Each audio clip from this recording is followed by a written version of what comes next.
रडणारी आणि घाबरलेली ही मुलं, पीडित महिला यांना पाहून तुम्हालाही हा विचार नक्कीच पडला असेल, की नेमकं काय झालं यांच्यासोबत?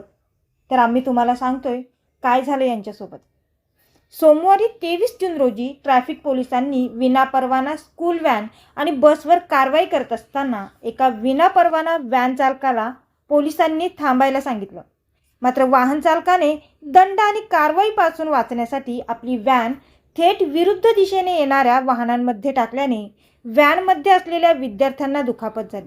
त्यामुळे घाबरलेली ही मुलं डोळ्यात अश्रू घेऊन आपली व्यथा मांडत आहेत. इतकंच नाही तर या व्हॅन चालकाच्या हलगर्जीपणामुळे एक महिला देखील गंभीररित्या जखमी झाली असून या व्हिडिओतून आपण हे पाहत आहोत.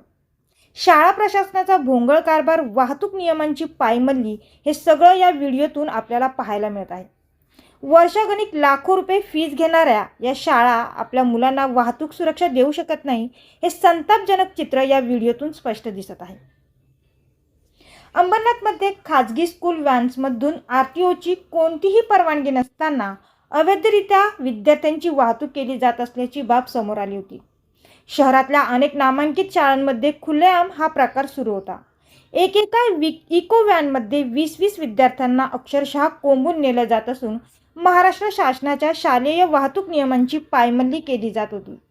वाहनांमध्ये क्षमतेपेक्षा जास्त विद्यार्थी बसून विनापरवाना बॅच नसलेली वाहनातून विद्यार्थ्यांची ने-आण सर्रासपणे सुरू होती. या संदर्भात कल्याण वाहतूक पोलिसांना तक्रारी मिळाल्या होत्या.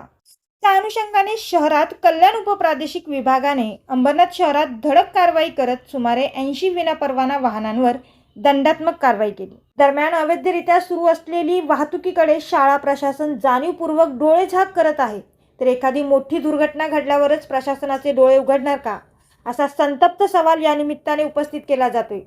खाजगी शाळा शिक्षण आणि विविध सुविधांच्या नावाने लाखो रुपये फीज आकारते. यामध्ये बस सेवेचाही प्रामुख्याने उल्लेख असून खरंच शाळा जितकी फीज घेते तितके ते वाहन सुरक्षित आहे का?